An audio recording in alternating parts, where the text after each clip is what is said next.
Good morning बच्चों, आपका हमारे यूट्यूब चैनल कल्पना कोचिंग में स्वागत है। मैं आज आप लोगों को द्विघात समीकरण का 9वां भाग हल करवाने जा रहा हूँ। कक्षा 10 के चैप्टर का आपका द्विघात समीकरण है, जिसके हमने अभी तक 8 भाग दे चुके हैं। उसमें आपको द्विघात समीकरण किसे कहते हैं, कैसे हल करते हैं, सूत्र विधि द्वारा, गुणनखंड विधि द्वारा और पूर्वक बना के। ठीक है, आज मैं इबाती प्रश्न एक वीडियो डाल भी चुका हूँ, उसमें 4 क्वेश्चन आपके जा चुके हैं। आज आपके 4 क्वेश्चन और डाल रहा हूँ मैं, उसी संबंधित आप कैसे समीकरण बनाएंगे, समीकरण बनाने के बाद कैसे आप उसे हल करेंगे, वो सारी जानकारी आज भी आपको इसमें मिलने वाली है। ठीक है, एक सवाल कंफर्म होता है, किस तरह के सवाल मैक्सिमम आते हैं कि आपके नाव धारा नाव से संबंधित, तो बच्चों को ये कंफ्यूजन रहता है, सर इसका हम इक्वेशन कैसे बनाएंगे, हम ये नहीं समझ पा रहे हैं। तो बेटा देखो, सबसे पहले आपको क्या करना होता है, जो चीज़ आपको प्राप्त करना है, जिसकी चीज़ जानकारी आपको लेनी है, जो आपको फाइंड करना है, उसको आप सबसे पहले क्या करते हैं, मान लेते हैं। वही चीज़ आप सबसे पहले पकड़िए। जैसे यहाँ पे आपको क्या करना है, धारा की चाल ज्ञात करनी है। दूसरे वाले सवाल में यहाँ पे खेत की क्या ज्ञात करनी है, भुजाएं ज्ञात करनी है। खेत आपका चूंकि आयताकार है तो इसमें भुजाएं आपकी क्या होंगी, लंबाई या चौड़ाई होंगी। दूसरी चीज, इस वाले सवाल में आप देखेंगे कि कौन सा हम पहले माने, लंबाई मान ले या चौड़ाई मान ले। तो यहां पे आप देखेंगे विकर्ण की छोटी भुजा, एक बार यहां पे छोटी आई, दूसरी यहां पे छोटी आई, तो इसका मतलब सबसे पहले आप छोटी भुजा को मान लीजिए, क्योंकि छोटी भुजा से अन्य 2 चीजें जो दी गई हैं वो आपको रिलेट है, बड़ी विकर्ण से रिलेट नहीं है। तो इसलिए आपको छोटी भुजा क्या है, छोटी भुजा आपकी बड़ी भुजा से भी और छोटी भुजा आपकी विकर्ण से भी रिलेट है। इसलिए आपको सबसे पहले क्या मानना पड़ेगा, इसमें छोटी भुजा क्या होगी। इसमें आपको धारा की चाल है तो आपको धारा की चाल मान लेनी है। शांत जल में नाव की चाल दी गई है। इसके पहले वीडियो में हमने बताया था कि एक बात आपको हमेशा याद रखना है कि जो शांत जल में नाव की चाल होगी, शांत जल में नाव की चाल ग्रेटर होगी धारा की चाल से। ये बात आपको याद रखना है हमेशा कि हमेशा धारा की चाल जो होगी वो आपकी शांत जल में नाव की चाल से क्या होगी, कम होगी। ये बात आपको हमेशा याद रखना है। ठीक है, तो सबसे पहले आपको जो ज्ञात करना है, जो फाइंड करना है, उससे आप क्या करिए, मान लीजिए। जब आप यहां पे मान लेते हैं, माना धारा की चाल बराबर आपका x किलोमीटर प्रति घंटा। धारा की चाल जब आपको मिल गई और शांत जल में नाव की चाल दी गई है, हमने पहले ही बताया था जब भी धारा और चाल संबंधित आए तो आपको सबसे पहले क्या करना है, चाल लाए तो जरूर लिख लेना है।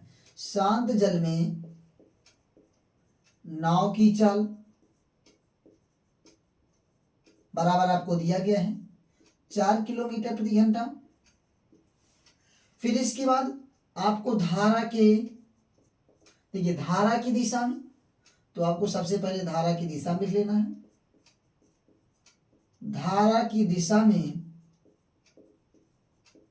नाव की चाल बराबर, जब धारा की दिशा में बात आएगी तो आपकी नाव की चाल शांत जल में नाव की चाल प्लस, शांत जल में नाव की चाल प्लस धारा की चाल होती। एक बात याद रखिएगा, धारा की दिशा में, धारा के अनुकूल, ये चीजें आपको अगर ज्ञात करनी है तो धारा की दिशा में आपकी नाव की चाल जब भी होगी तो वो आपका शांत जल में नाव की चाल प्लस आपका धारा की चाल होगा। तो यहाँ पे धारा की दिशा में नाव की चाल बराबर आपका 4 प्लस x किलोमीटर प्रति घंटा। दूसरी चीज, धारा की विपरीत दिशा में, धारा की विपरीत दिशा में नाव की चाल बराबर, चाल कभी नेगेटिव नहीं होती। एक चीज हमने आपको बताया कि हमेशा शांत जल में नाव की चाल जो होगी वो धारा की चाल से बड़ी होगी, तो इसलिए आपकी यहाँ पे नाव, शांत जल में नाव की चाल में से आपकी क्या हो जाएगी, धारा की चाल घटेगी, ना कि धारा की चाल में से नाव की चाल घटेगी। ये बात याद रखिएगा। तो धारा की विपरीत दिशा में नाव की चाल जो होगी वो आपका 4 - x किलोमीटर प्रति घंटा। कोई दिक्कत? अब आपसे कहा गया है प्रश्नानुसार जितना जाने में आने और जाने, धारा की दिशा में 12 किलोमीटर जाने तथा धारा के विपरीत 12 किलोमीटर लौटने में कुल समय आपका जो लगा वो 8 घंटा लगा। अब बेटा बताओ आप कितना दूरी चलना है? धारा की दिशा में 12 किलोमीटर जाना भी है और 12 किलोमीटर ही लौटना है। जब धारा की दिशा में चाल आपको पता है 4 + x है, धारा की विपरीत दिशा में आपको चाल पता है 4 - x है, तो अगर आपको चाल मिल गया है, दूरी मिल गया है, आपको चाहिए क्या? समय चाहिए। तो समय बराबर आपका क्या होता है? दूरी बटा चाल। तो यहां से आप लिखेंगे 12 किलोमीटर की दूरी, 12 किलोमीटर की दूरी 12 किलोमीटर की दूरी धारा की दिशा में, धारा की दिशा में चलने में लगा समय, चलने में लगा समय बराबर 12 बटे यानी दूरी बटा चाल, 4 + x घंटा। इसी तरह से 12 किलोमीटर की दूरी, 12 किलोमीटर की दूरी धारा की विपरीत दिशा में, धारा की विपरीत दिशा में चलने में लगा समय बराबर 12 बटे 4 - x घंटा। ठीक, इतना आपका क्या हुआ? इतना जाने में लगा, इतना आने में लगा। जाने का समय कितना है? 12 बटे x + 4, और आने का समय आपका कितना है? 12 बटे 4 - x, और आने जाने का टोटल समय आपके पास कितना है? 8 घंटा। इसने प्रश्न में ही दिया है। अतः प्रश्नानुसार यहां पे लिखेंगे, अतः प्रश्नानुसार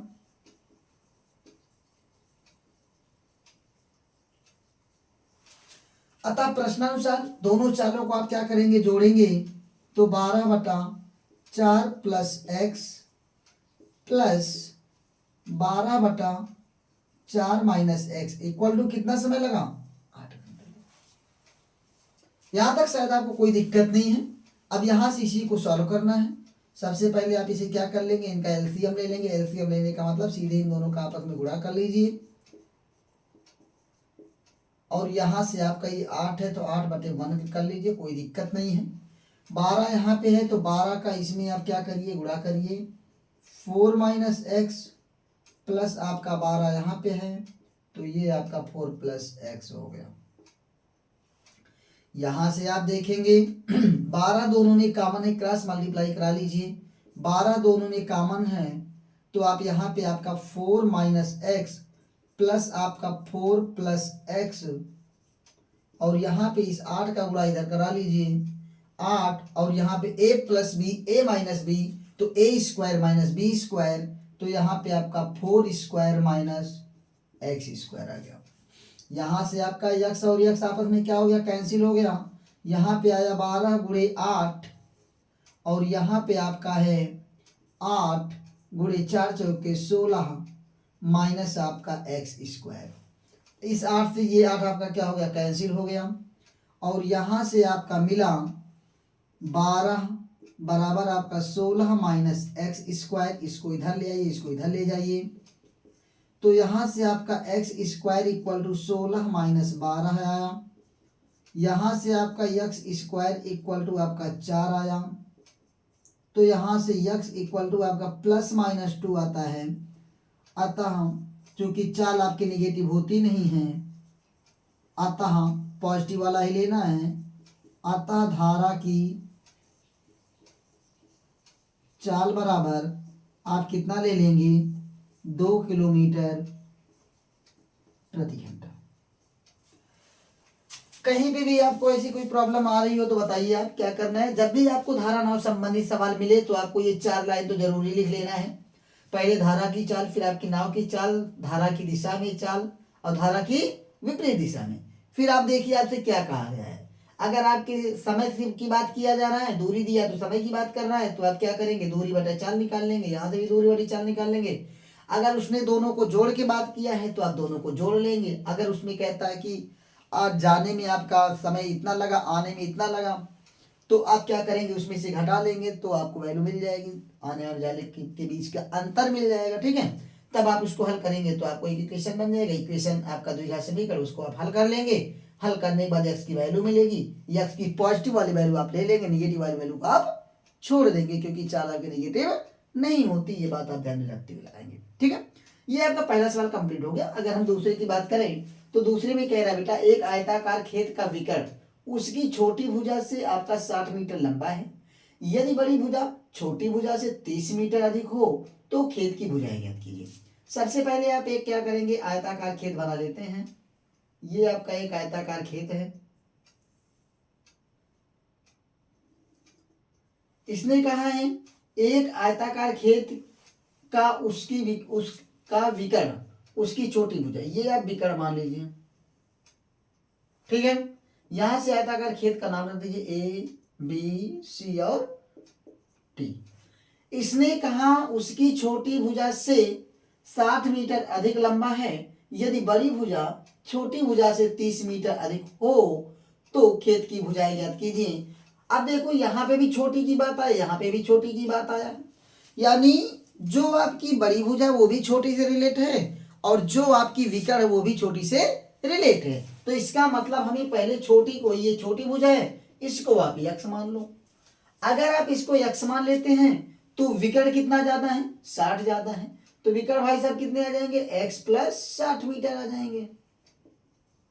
और बड़ी भुजा छोटी भुजा से 30 मीटर अधिक है, इसका मतलब बड़ी भुजा कितनी आ जाएगी, x प्लस 30 मीटर।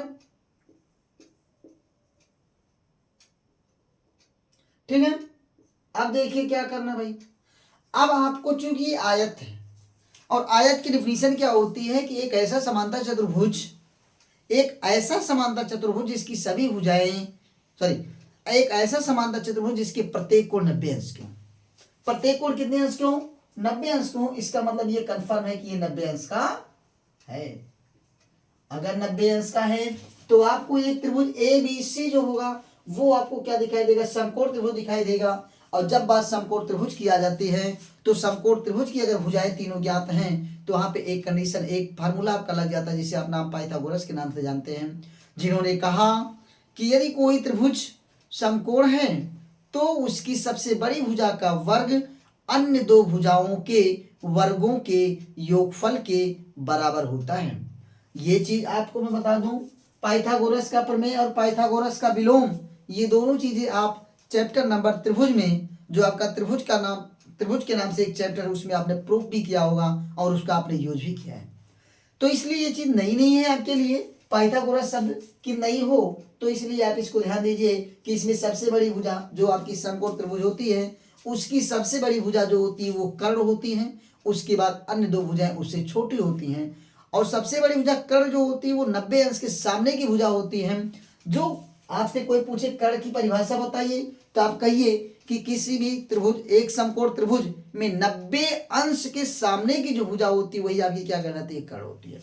भाई इसमें आपका 90 है तो 90 अंश के सामने आपका कौन सा है, AC है, और AC की लंबाई आपने माना है कितना, x प्लस 60 डिग्री, 60 मीटर। इसके बाद आपका आधार इसको भी मान सकते हैं, इसको भी मान सकते हैं, वो डिपेंड करता है कि आप किस एंगल पे लेने वाले हैं। इस एंगल की अगर बात करेंगे तो ये बेस कहलाएगा, ये परपेंडिकुलर कहलाएगा। अगर आप इस एंगल को लेते हैं तो ये आपका बेस हो जाएगा, ये आपका परपेंडिकुलर हो जाएगा। बट आपका कभी भी हाइपोटेनस जिसे आप कहते हैं कर्ण, वो कभी चेंज नहीं होता। तो चलिए हम सबसे पहले जो चीज यहाँ पे लिखे हैं उसको हम मान लेते हैं कि माना आयताकार खेत माना आयताकार खेत की छोटी भुजा की लंबाई की छोटी भुजा की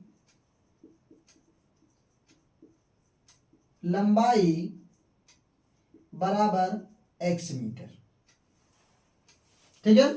तथा विकर्ण एवं बड़ी भुजा की लंबाई क्रमशः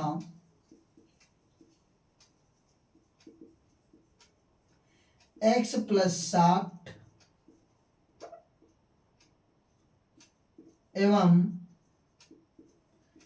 x+30 मीटर है।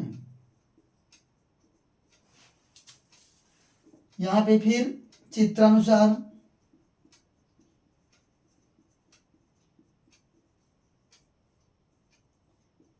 ABCD त्रिभुज ABC एक समकोण त्रिभुज है,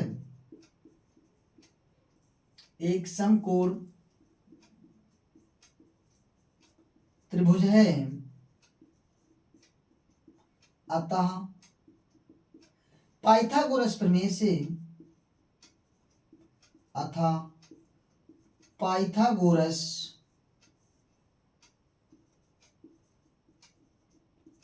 प्रमेय से क्या होता भाई, कर्ण का स्क्वायर इक्वल टू आधार का स्क्वायर प्लस लंब का स्क्वायर।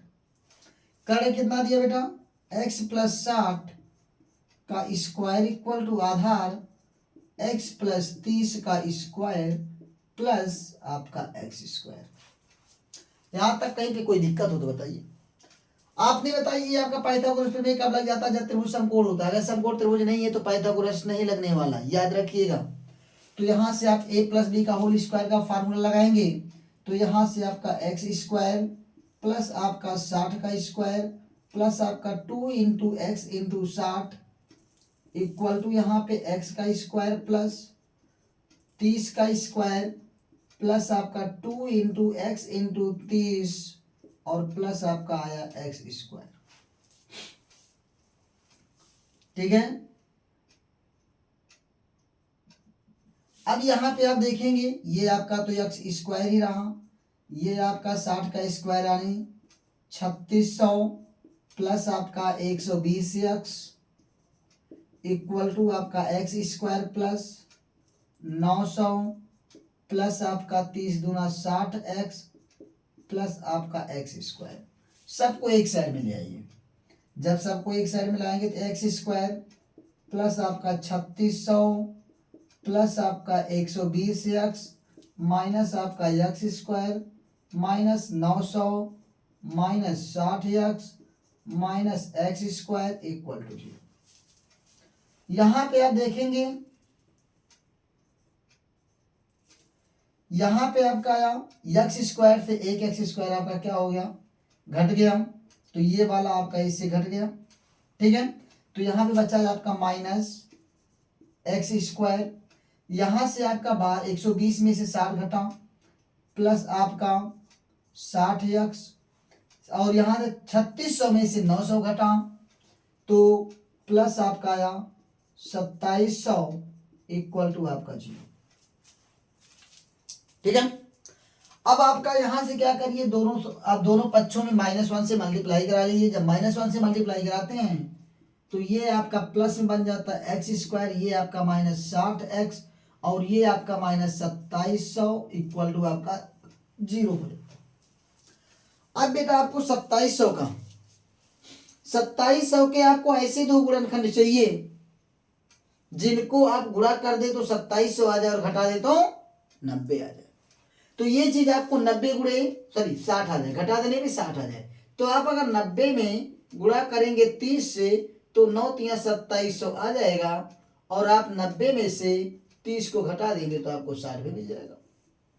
ठीक है, तो यानी आपके जो गुणनखंड हुए वो आपको होने वाले हैं क्या, दो चीजें आपको मिल गई हैं, एक आपका संख्या 90 मिला, दूसरा आपका कितना मिला 30 मिला।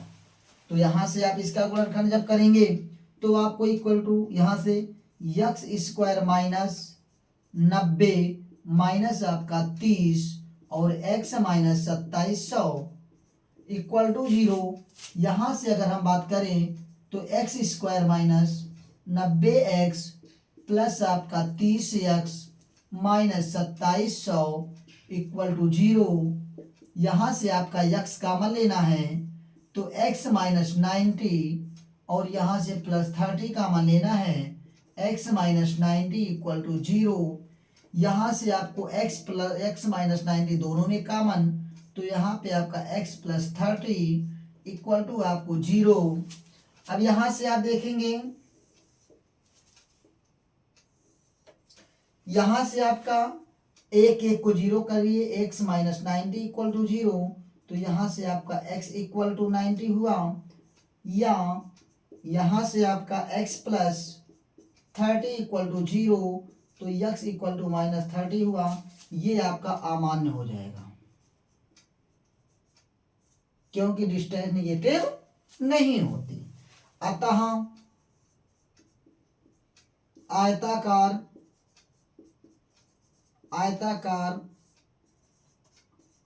खेत की भुजाएं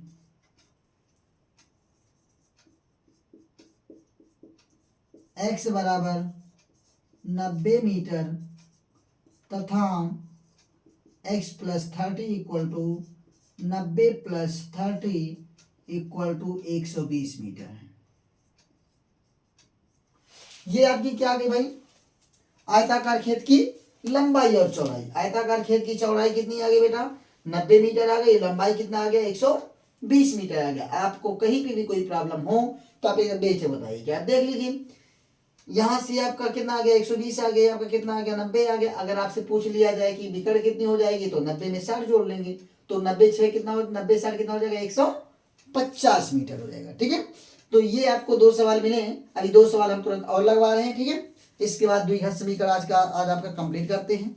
द्विघात समीकरण के बाद हम लोग आते हैं दो चरराशि वाले रैखिक समीकरण पे। पहले हम दो चरराशि वाले रैखिक समीकरण पढ़ लेते हैं। तो जब दो चरराशि वाले रैखिक समीकरण पढ़ लेंगे तो फिर आपको हम आगे फिर और बताएंगे इसके बाद कौन सा चैप्टर हम लोग पढ़ने वाले हैं। कारण ये है कि हम लोग वो चैप्टर ज़्यादा भी फोकस करेंगे, उस चैप्टर पे ज़्यादा फोकस करेंगे जो आपके ज़्यादा नंबर के आने वाले हैं। ठीक है, तो जो ज़्यादा नंबर के आने वाले हैं उसको पहले हम कंप्लीट कर लेते हैं, फिर इसके बाद जो आपके थोड़े थोड़े नंबर के आने वाले उसके बाद में बात कर लेंगे। ठीक है, तो इसके बाद 200 मैं और लगाता हूँ। ओके,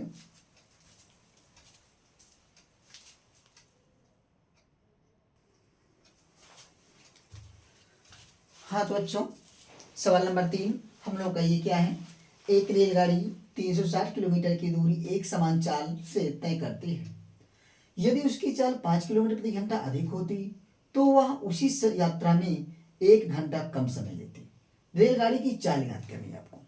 क्या ज्ञात करनी है, हमने इसके पहले बताया था कि बेटा आपको किसी भी सवाल में जो ज्ञात करना है उसको पहले मान ही लो, है ना। अब इसमें क्या ज्ञात करना है, रेलगाड़ी की चाल, तो रेलगाड़ी की चाल मान लो।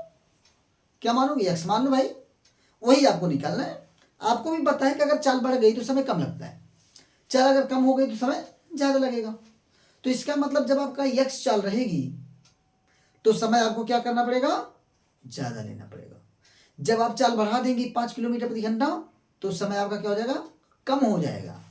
ठीक है, और आपको ये भी पता होगा कि यहाँ पे जो समय होता है, समय बराबर आपका क्या होता है, दूरी बटा चाल। दूरी आपको हर हाल में कितना चलना है, 360 किलोमीटर।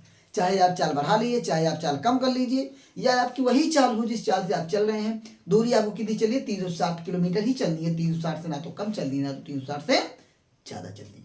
तो सबसे पहले आप क्या कर लेते हैं, यहाँ पे मान लेते हैं कि रेलगाड़ी की चाल कितनी है, 1 किलोमीटर प्रति घंटा। तो यहाँ पे आपने मान लिया, माना रेलगाड़ी की चाल, माना रेलगाड़ी की चाल x किलोमीटर प्रति घंटा। अगर रेलगाड़ी की चाल x किलोमीटर प्रति घंटा है तो यहाँ से आप क्या करेंगे, 360 किलोमीटर की दूरी x किलोमीटर प्रति घंटे की चाल से चलने में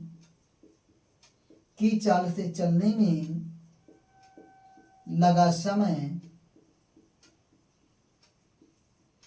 बराबर आपका क्या होता है, दूरी बटा चाल। दूरी आपका 360, चाल आपका x, और ये हो गया घंटा। दूसरी चीज, रेलगाड़ी की चाल में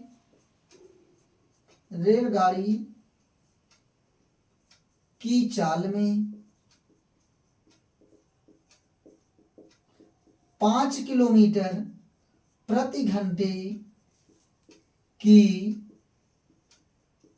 वृद्धि करने पर नई चाल। जब आप वृद्धि कर दिए तो ये आपका हो गया x + 5 किलोमीटर प्रति घंटा। कितना अधिक करना भाई, 5 किलोमीटर अधिक करना है। अब इसके बाद आप क्या करेंगे, यहां पे फिर लिखेंगे 5x + 5 किलोमीटर प्रति घंटे की चाल से चलने पर 360 किलोमीटर की दूरी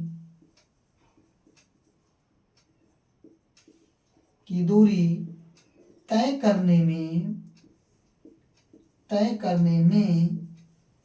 लगा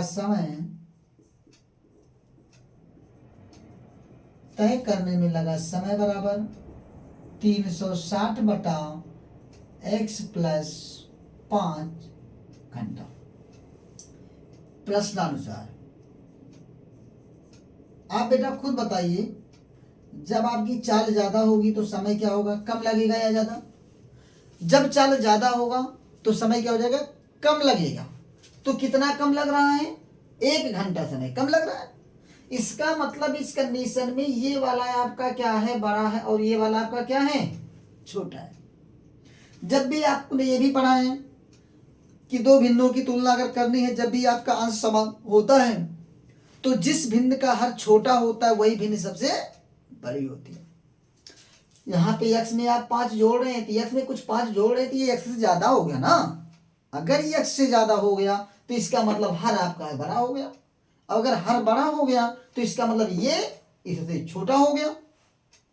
यानी बड़ा इसमें कौन है, क्योंकि ये जानना जरूरी है आपको, बड़ा छोटा कौन है। अगर आप बड़ा छोटा नहीं ध्यान दे पाए तो x की वैल्यू आपकी नेगेटिव मिलने लगेगी। पता लगा आप छोटे में से बड़े को घटा दिए ताकि x वैल्यू नेगेटिव मिलने लगेगी। इसलिए आप यहाँ पे प्रश्न अनुसार क्या करेंगे, इसमें से आप इसको घटाएंगे तो इसका मतलब 360 बटा x माइनस 360 बटा आपका x + 5, और कितना समय ज्यादा लग रहा है वो आपका लिखा हुआ है ऊपर 1 घंटा। 1 घंटा आप कितना लिखेंगे, 1। यहां पे आप क्या करेंगे, इसे हल करेंगे तो 360 आपका दोनों में कॉमन है। यहां से आपका मिला 1/x माइनस 1/ आपका x + 5 इक्वल टू आपका 1 मिला। और यहां से आप 360 लिखे रहेंगे और यहां से इसको आप क्या करेंगे, x + 5 और यहां से -x और यहां से आपका x × x + 5 इक्वल टू आपको 1 आया। यक्स से आपका क्या हुआ, यक्स आपका घट गया। यहाँ पे आपका मिला कितना, वो आपका मिला 360 गुणे आपका x, और यहाँ से बटे आपका x² प्लस आपका 5x इक्वल टू, सॉरी यहाँ पे 5 है, बराबर आपका 1/1 आप कर लीजिए। क्रॉस मल्टीप्लाई कराएंगे तो x² प्लस आपका 5x इक्वल टू आपका 360 गुणे आपका हो गया 5। यहां से आप देखेंगे जब इसका गुणा, इसको इधर ले आइए गुणा करने के बाद, तो x² प्लस आपका 5x माइनस 5 0 0 5 6 30 के 0 5 3 15 15 3 आपका हो गया 18 इक्वल टू आपका 0 हो गया। अब आपको 1800 के ऐसे दो गुणनखंड चाहिए जिन दोनों को मैं गुणा कर दूं तो आपको 1800 मिल जाए, और अगर हम घटा देते हैं तो आपको 5 मिल जाते हैं। कितना, घटा देने पर आपको कितना मिल जाना चाहिए, घटा देने पर 5 मिल जाना चाहिए, गुणा करने पर आपको कितना मिल जाना चाहिए, 1800 मिल जाना चाहिए। तो यहाँ से आप 1800 के अगर गुणनखंड की बात करें तो आपको 1800 और यहाँ से आपका आप गुणा करिए तो यहाँ पे 2, ये आपका आया 900, फिर आप 2, ये आपका आया 45, 450, फिर यहाँ से आप 2 करेंगे तो 2 दूना 4, फिर आपका 2 दूना 4, 2 दूना 4, 2 पंचे 10, फिर आप इसे 5 से डिवाइड करेंगे या आप 3 से ही डिवाइड कर लीजिए तो 3, 3 सत्ते 21, 3 पचे 15, देखते जाइए 2 दूना 4 दूना 8, 3 24, 75 ज़्यादा हो रहा है। फिर 3 से काटिए, 3 दूना 6, 3 पचे 15, यहाँ पे आया 25। अब देखिए 3 त्रिका 9 दूनी 18, दूना 36, 25 दूना 50 तो ज़्यादा हो रहा है। तो यहाँ पे 25 या 75 ये भी नहीं हो रहा, 5 से फिर डिवाइड करिए, 5 पच्चे 25, फिर आपका यहाँ पे 5 एक कम 5 आया। अब यहाँ पे क्या कर सकते हैं आप, 3 त्रिका 9 पचे 45, अगर इनको ले लेते हैं 3 त्रिका 9 पचे 45 और यहाँ पे आपका 8 पंचे 40 हो जाएगा, 2 दूना 4 दूना 8, 8 पंचे 40 और 45 का जब आप क्या करेंगे, 45 का गुणा आप 40 में करेंगे तो आपको 1800 मिल जाएगा और आप 45 में से जब आप 40 घटा देंगे तो आपको 5 मिल जाएगा। आपको यानी इन सबको एक साथ लेना है, यानी 2 गुणे 2 गुणे 2 गुणे 5 आपको एक साथ ले लेना है और यहाँ पे 3 3 5 इन सबको एक साथ ले लेना है। तो 3 3 5 का जब गुणा करेंगे तो आपको 45 मिलेगा, 5 2 2 2 का गुणा करेंगे तो आपको 40 मिलेगा। इन दोनों का जब आपस में गुणा कर लेते तो आपको 1800 मिल जाता है और इन दोनों को अगर आप घटा देते हैं तो आपको कितना मिल जाता है, 5 मिल जाता है।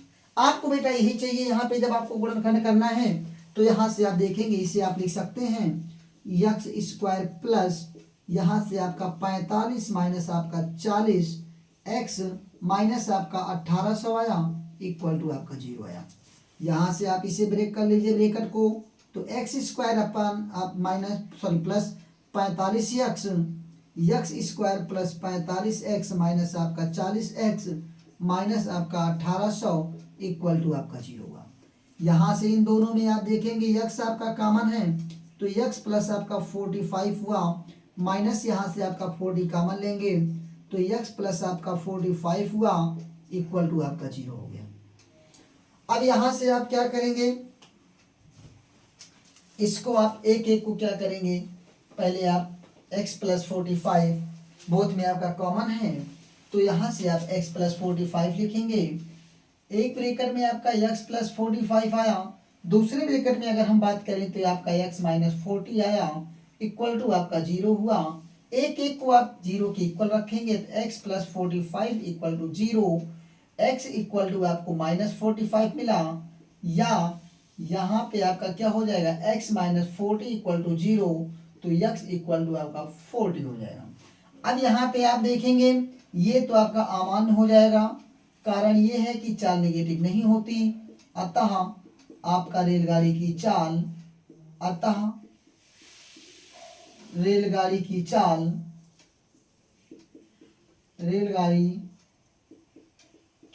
बराबर 40 किलोमीटर प्रति घंटा है। कितना आ गया, ये आपका बेटा आंसर हुआ। कहीं पे आपको कोई प्रॉब्लम लग रही हो तो आप बताइएगा, आपका आंसर सही है या गलत। इसके लिए आप उत्तर की जांच कर सकते हैं। जब आपको 40 किलोमीटर प्रति घंटे की चाल से आप चलेंगे तो 360 किलोमीटर की दूरी तय करने में आपको कितना समय लगेगा, 9 घंटे लगेगा। लेकिन जब आपकी चाल 45 किलोमीटर आ जाए, 45 किलोमीटर प्रति घंटा, क्योंकि आपको बढ़ाना है 5 किलोमीटर, तो आपका जो समय आएगा 360 बटे आपका 45 करेंगे तो 5 से आपका कटा, 5 नवा 45 और यहाँ पे 5 सत्ते 35, 5 दूना 10 आया, 9 एक कम 9 9 8 72 आया और इस दौरान आपको केवल 8 घंटा तय करना, 8 घंटा समय लगा। इन दोनों के बीच में डिफरेंस आपका कितने घंटे का है, 1 घंटे का आया। क्वेश्चन ने भी यही कहा कि अगर चाल आप 5 किलोमीटर प्रति घंटे बढ़ा देते हैं तो आपके समय में 1 घंटा कमी हो जाएगी। और यहाँ पे आपने देखा जब आपने चाल को जैसे ही 5 किलोमीटर प्रति घंटा बढ़ाया तो समय आपकी 1 घंटा क्या हो गई, 9 की अपेक्षा 8 आ गई, जिससे आपका ये सवाल सही है। आपको कहीं पे भी कोई संदेह नहीं होनी चाहिए। कारण ये है कि मैंने कोई भी स्टेप छोड़ा नहीं है, हर एक स्टेप वाइज स्टेप एक एक सवाल मैंने लगा दिया, एक एक लाइन आपको लगाया, कोई भी सवाल हमने कोई भी लाइन हमने गायब नहीं किया या डायरेक्ट मार दिया, ठीक है। तो इसलिए आप इसको अच्छे से ध्यान दे दीजिए। ये आपका सवाल, ये तीनों सवाल आपको जो मैंने लगाया है तीनों आपके लिए महत्वपूर्ण है बोर्ड एग्जाम के लिए। इसलिए ऐसे सवाल आपके बोर्ड एग्जाम की क्या मैं बात करूं, ऐसे सवाल आपके अन्य प्रतियोगी परीक्षाओं में भी आते हैं, उसमें भी अगर हम बात करें, अगर हम शॉर्टकट लगाने की बात करेंगे तो शॉर्टकट में भी हो जाएगा, कोई दिक्कत नहीं। शॉर्टकट में सीधी सी बात है कि आपको डिस्टेंस दिया गया बेटा, अगर आपको उसमें चलना है बहुविकल्पी में 360 किलोमीटर आपको डिस्टेंस दिया गया है, आपसे चाल पूछेगा तो ऑप्शन में आपका चाल मान लो 40 दिया, 45 दिया, यहाँ पे 50 दिया, 60 दिया, आपको कुछ भी नहीं करना है, कोई एक चाल आप उठाइए और इससे आप भाग देंगे। जब आप भाग देंगे तो जैसे 40 अगर आपने उठा लिया तो यहाँ पे 9 घंटे आ गए, इसमें बढ़ा लीजिए 45 कर लेंगे 8 घंटा, तो यही तो आपसे कहा है 1 घंटा कम आना चाहिए। तो तुरंत आपको ये सब कुछ नहीं करने की आवश्यकता है, डायरेक्ट आप क्या करेंगे बाई ऑप्शन आप लगा लेंगे, ठीक है। ऑब्जेक्टिव क्वेश्चन जो भी होते हैं मैक्सिमम लोग क्या करते हैं बाई ऑप्शन, लगभग हम लोग 70% सवाल क्या होते हैं बाई ऑप्शन लगा लेते हैं। ऑप्शन में जो दिया गया उसी को हम क्या करते हैं, उसी का अप्लाई कर लेते हैं, आपको आंसर मिल जाता है। इसलिए ये आपको बोर्ड एग्जाम के साथ साथ अन्य प्रतियोगी परीक्षाओं के लिए भी उपयोगी है, बट आपको ये पता होना चाहिए कॉन्सेप्ट कैसे आप लगाते हैं। इसलिए जो लोग अन्य प्रतियोगी परीक्षाओं की भी प्रतियोगी परीक्षाएं देते हैं वो भी, उनके लिए भी ये वीडियो आपका क्या है उपयोगी है, वो भी इस वीडियो को आराम से देख सकते हैं, उनको समझ में आ जाएगी। और कैसे आपको वहां पे लगाना है ये भी मैंने बता दिया कि आपको यहाँ पे दूरी तो दी ही गई है, आपको एक चाल ऑप्शन में दी जाएगी, उस चाल से एक बार डिवाइड कर लीजिए, 5 जोड़ के फिर डिवाइड कर लीजिए, दोनों के बीच अगर एक का अंतर आ रहा है तो वही आपका आंसर सही हो जाता है, ठीक है। तो हमें लगता है कि आपको सारी चीजें समझ में आ गई होगी, कहीं भी कोई प्रॉब्लम नहीं हुई होगी, ठीक है। Okay, thank you.